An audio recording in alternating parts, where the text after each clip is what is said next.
here with Ian Wroobel, soon to be sales director at a leader in data and AI. That's a little bit of a tease. That information will be coming out shortly.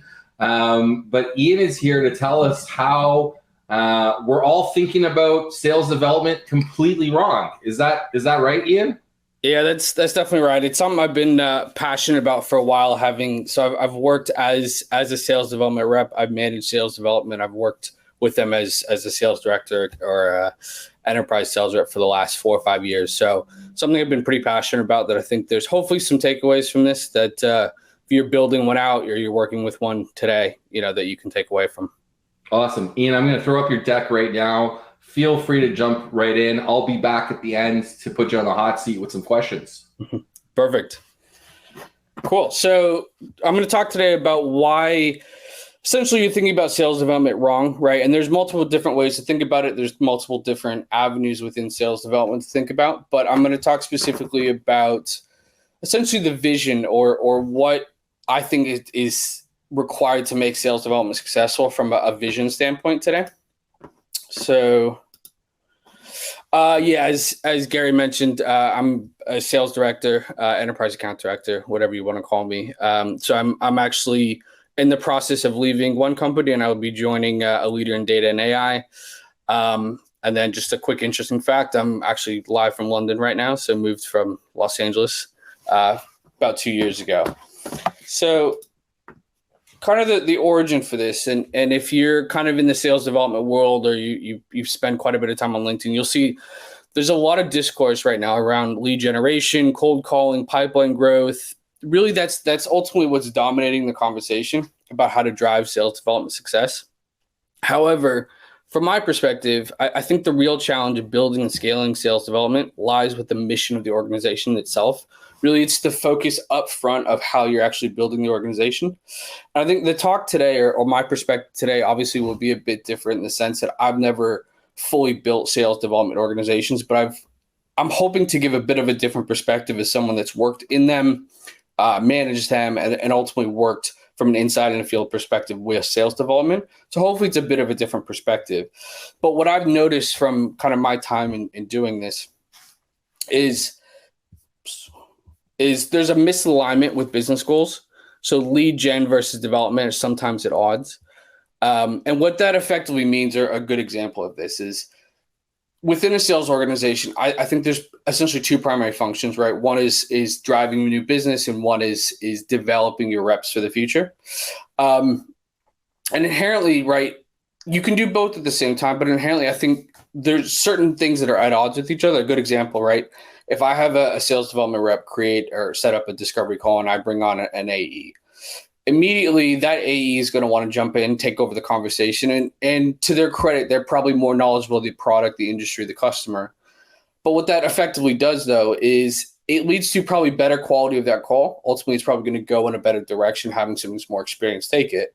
But at the same time, you're then also having somebody that set up the call not necessarily get the same value in terms of being able to basically learn from that situation. Second thing is ultimately I've seen quite a bit of blurred lines between quality and quantity.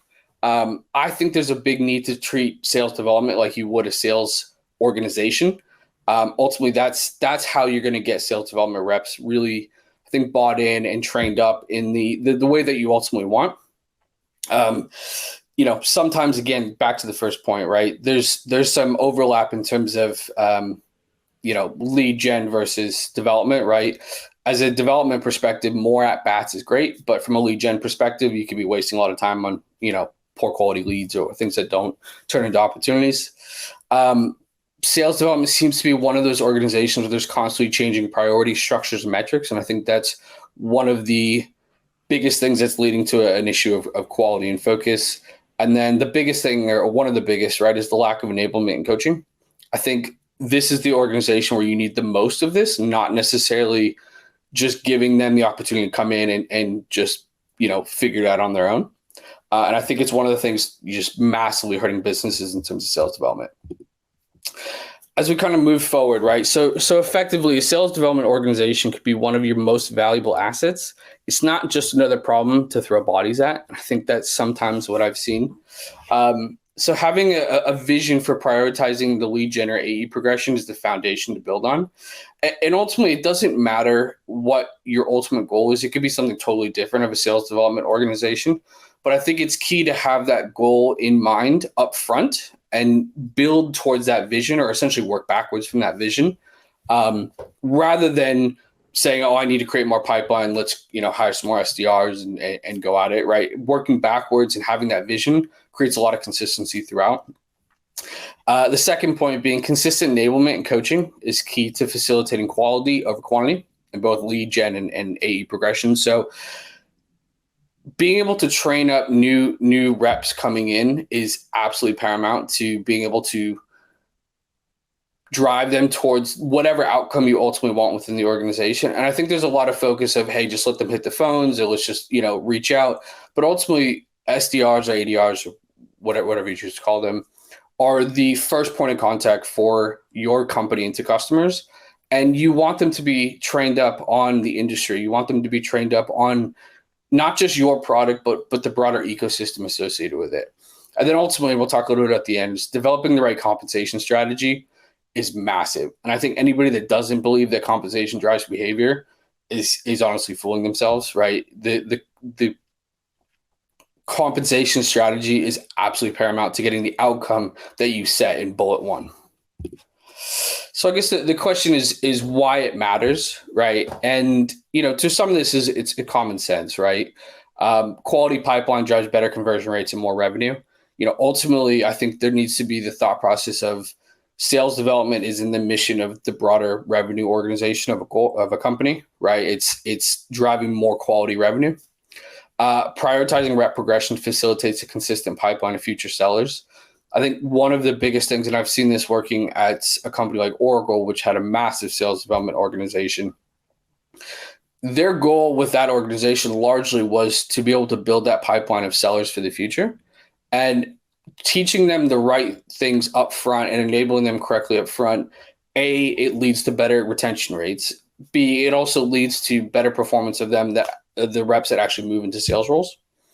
Number three is a strong sales development organization allows for experienced AEs to focus on closing. I know that's a bit of a hot take, and I've, as an AE myself, or in my AE roles, I've always been a big believer of I need to find the business myself, but if I can get some stuff from marketing, sales development, other sources, that's great.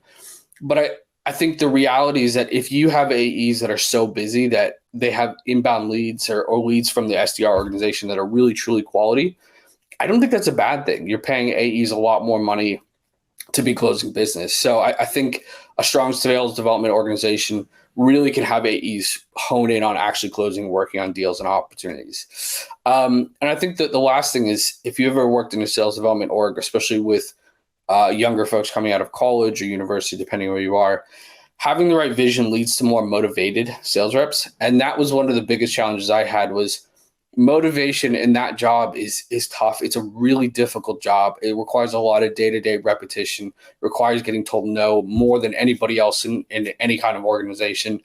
And I think finding ways to keep your sales reps motivated, I think is paramount to your success.